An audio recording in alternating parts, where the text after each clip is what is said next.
Story time about Papa Legba.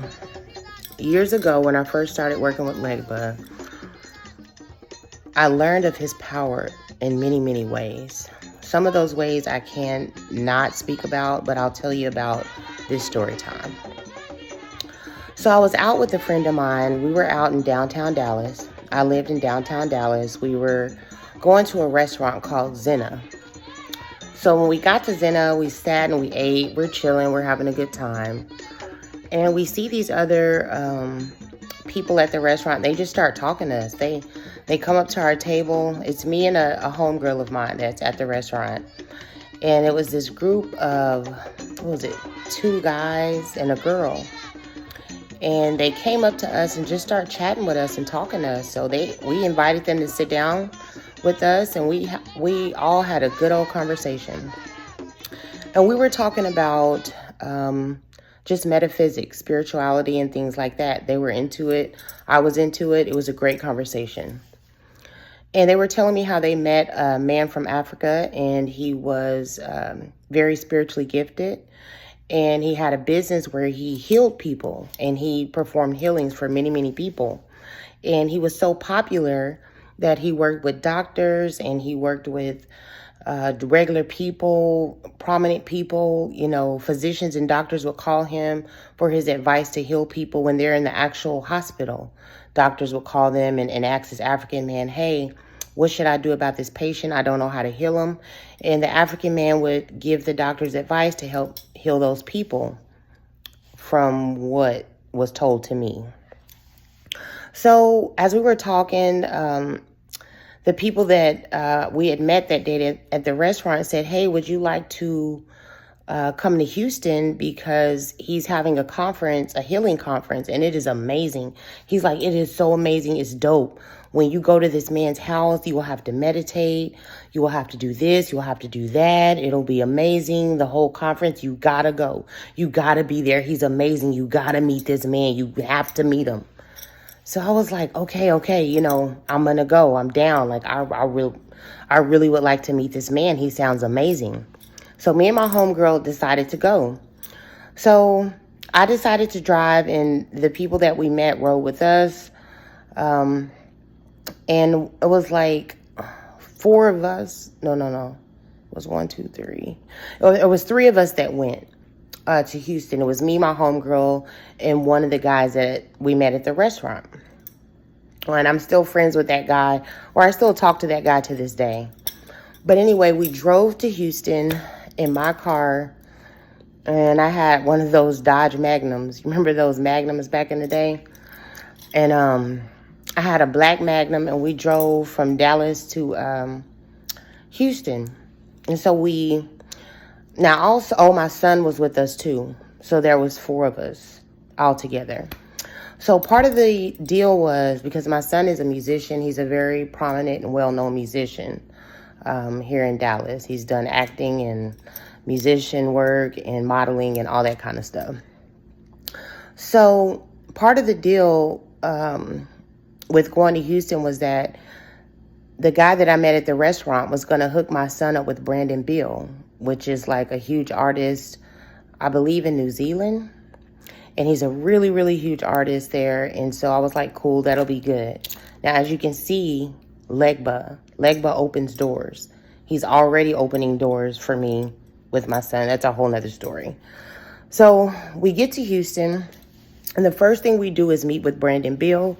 I met Brandon Beal, I met his brothers, I met his family, and we sat and talked and chilled out in his he was at someone's apartment, or they were renting an apartment while he was there performing or there for business. So we chilled there at Brandon Beal's place that he was staying in Houston for a minute. He was a cool guy. Him and my son connected, and the business dealings between them, you know, whatever. So after we met with Brandon Beal, we went to the African man's health retreat. So he's supposed to be this great healer, this great spiritual practitioner from Africa, and all these things. So we went to his retreat. His retreat was actually really nice, but there are some things that were kind of off. about the whole retreat. It felt like all the people that were working with the man from Africa were programmed.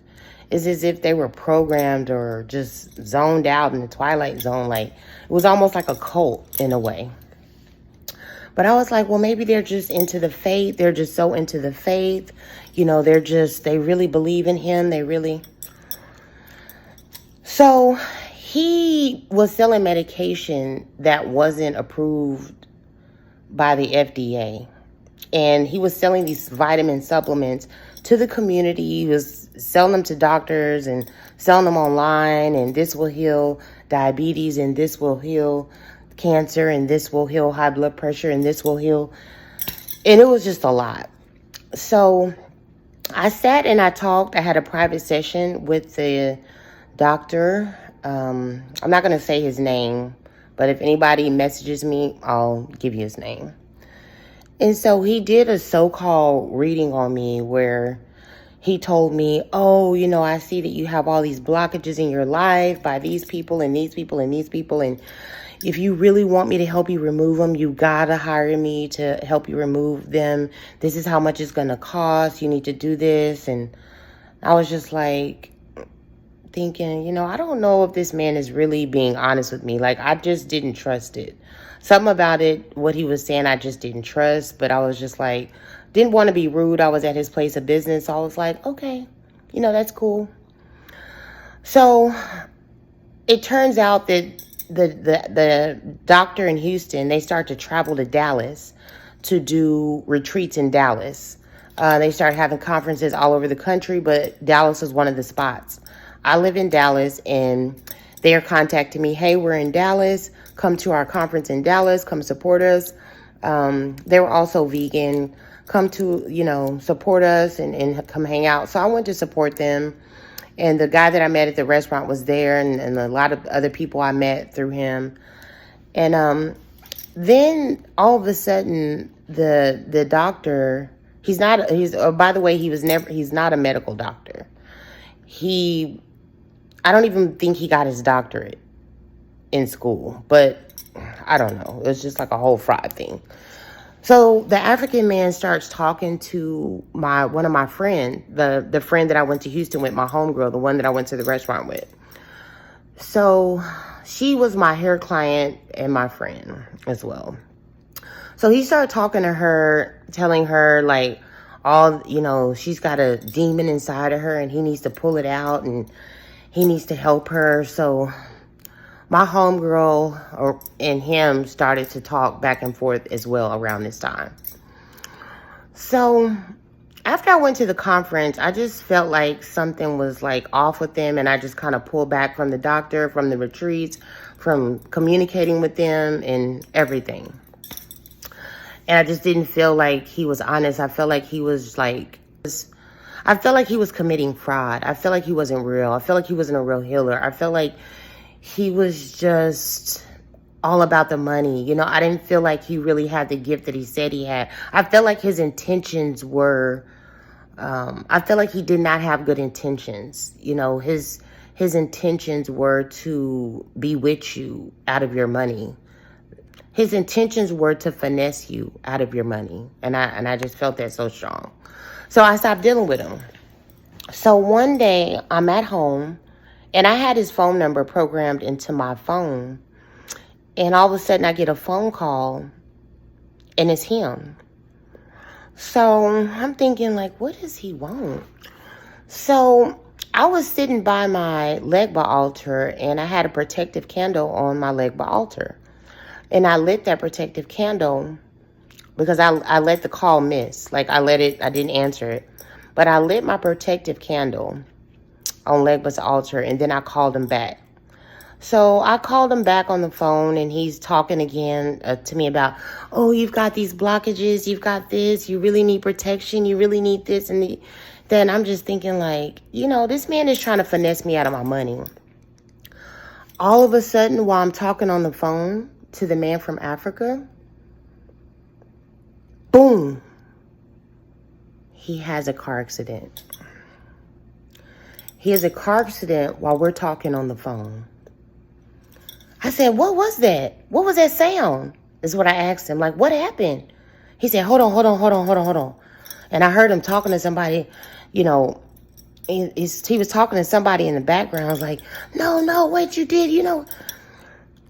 And then he finally got back on the phone. He said, I just had a car accident.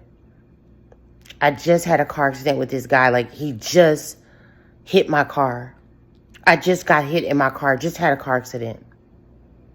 I knew right then and there that Legba was protecting me, and that doctor, so-called doctor's intentions for me were not good.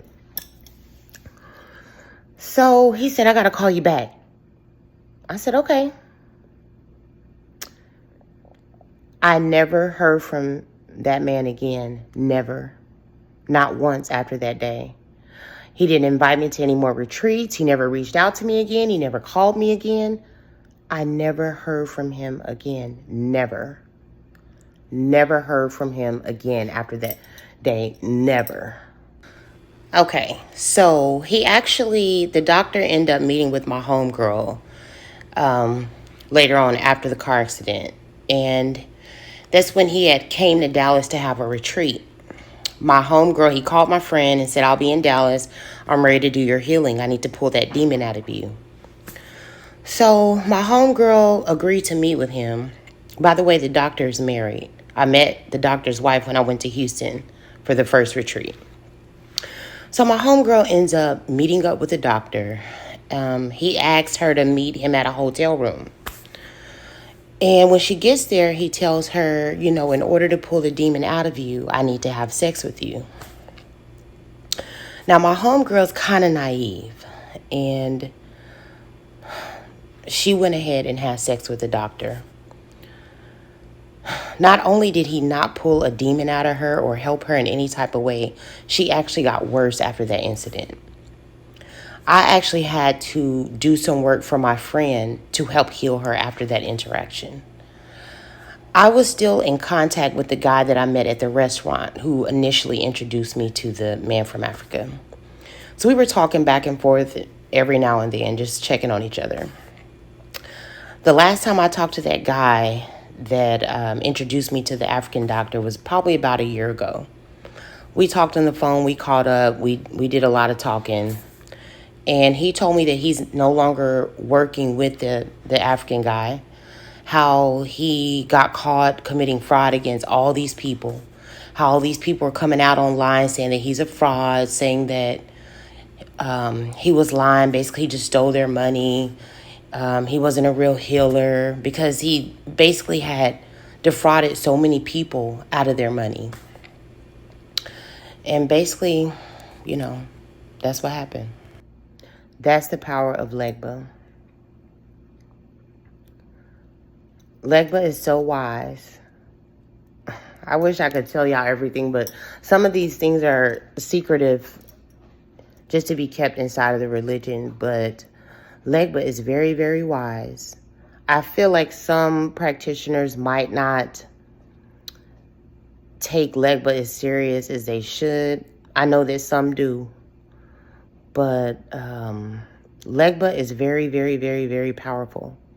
If you know how to work with Legba and he really loves you and fucks with you, boy, he'll have your back. But as you know, if he doesn't deal with you and doesn't like you or won't work with you for whatever reason, I know y'all have heard about certain people attempting to work with Legba and not being here on this earth anymore. He's that serious as well. So he's definitely a Loa to be respected, to be revered, to be honored in every way. And he deserves all of his respect and he deserves all of his greatness. He's like a father figure. When he loves you, he's very kind and patient with you. Very kind and very patient. And I have a couple other Legba stories that I want to tell y'all too, but I'll save that for another day. So thank y'all for watching and y'all have a great evening.